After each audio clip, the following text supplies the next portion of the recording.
New court documents reveal that one of the mosque shooters, a teenage gunman in the Islamic Center shooting, showed troubling warning signs over a year before the attack. It is time for the Streamline. Everything you need to know in 10 minutes or less.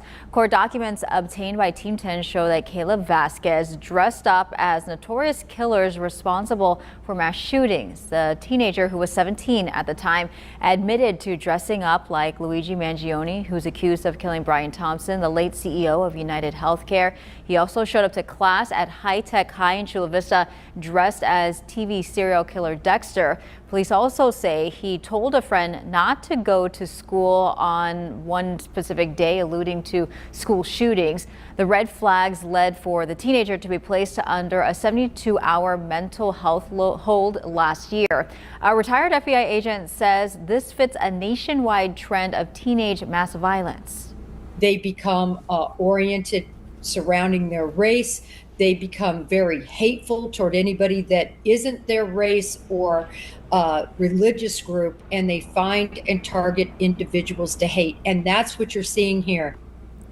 Police secured a gun violence restraining order against Vasquez last year, but a judge dismissed it 2 weeks later. And now the community is asking if more could have been done to prevent this tragedy. In the South Bay, the Larry Miliete murder trial returns to court today. Entering the second week, the defense will get to cross-examine a police officer who responded to the missing persons call for Maya Miliete. Prosecutors say Larry killed his wife back in 2021 because she planned to divorce him. Her body has never been found. Maya's sister Mary Chris Droulet testified the couple was having marital problems the year leading up to her disappearance. On day 2, one of the most unexpected and emotional testimonies yet. On the stand, Maya's father began yelling at Larry, quote, "Why did you do this to my daughter?" The defense asked for a mistrial because of that. The judge denied the request. Larry claims he has nothing to do with Maya's disappearance. The U.S. military is launching new airstrikes inside Iran just as a new round of peace talks get underway. The Pentagon calls these new attacks small self-defense strikes meant to protect American troops. Officials say those strikes targeted missile launch sites and Iranian boats trying to lay mines. This new military action comes despite a 6-week ceasefire. Top Iranian negotiators are now in Qatar for a new round of talks. Secretary of State Marco Rubio says a preliminary draft for a peace deal is close.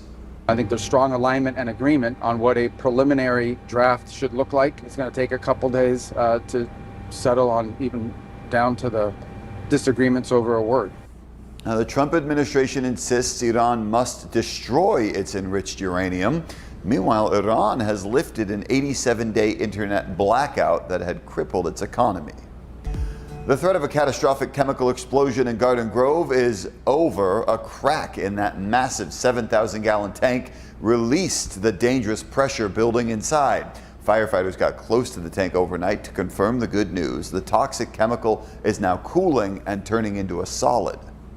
So the analogy that we were provided from Chief Covey this morning was that of a hard-boiled egg. So it's basically boiling from the outside in, hardening from the outside in. We want to make sure that it's continuing to harden all the way through, essentially, and then that reaction is complete and the situation's stabilized. 50,000 people had to evacuate through the weekend. A lot of them are now able to go back home.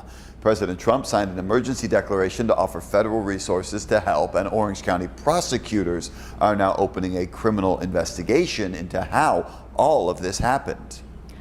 Now back here at home, an East County community is rallying behind a man living with autism after his e-bike was stolen outside of his workplace. ABC 10 News reporter Michael Chen shows how one woman took matters into her own hands to help get the bike back. It is missing pieces and it's been altered, but this e-bike is now back with its rightful owner after an East County community rallied to support a man living with autism, literally demanding the return of this stolen e-bike. The original coloring used to be black. Kyle Della Rocco's e-bike has been spray painted silver, but it still runs. This turns on. It's a sight he never expected to see again. It just filled me with hope. Hope, not the word he was using 2 Fridays ago. The 37-year-old who lives with autism arrived for his shift at the Circle K in Ramona, parked his e-bike on the side and forgot to lock it up. Hours later, he discovered the e-bike, his lifeline, My only way of getting around, had been stolen.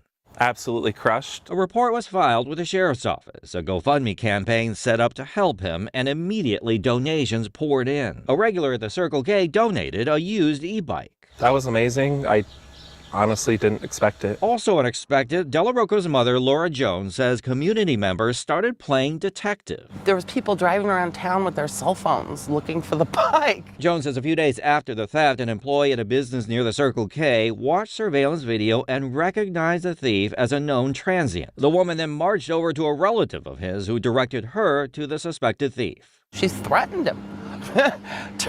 Bring the bike back now. You've got 30 minutes, she told him, to get that bike back to Circle K.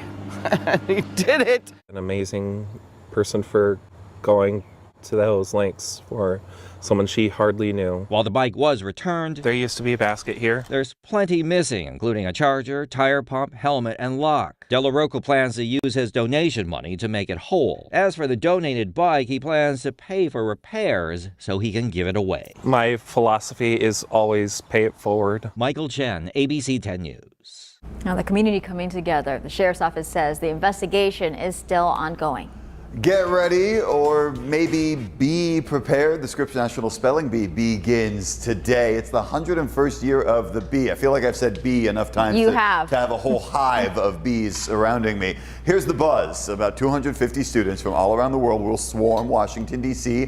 One of them is 8th grader Benjamin Reinhardt. He's from San Diego's Maranatha Christian School. Ben told us that after he finishes homework every day, he studies for the bee for the rest of the day until bedtime. He adds that it's his incredible discipline coming from his incredible family. I think it comes from my parents. They worked really hard to give us the life that they always dreamed of. So I kind of feel like I inherited that discipline that they bestowed upon me. So that's where I feel like I get it from my parents.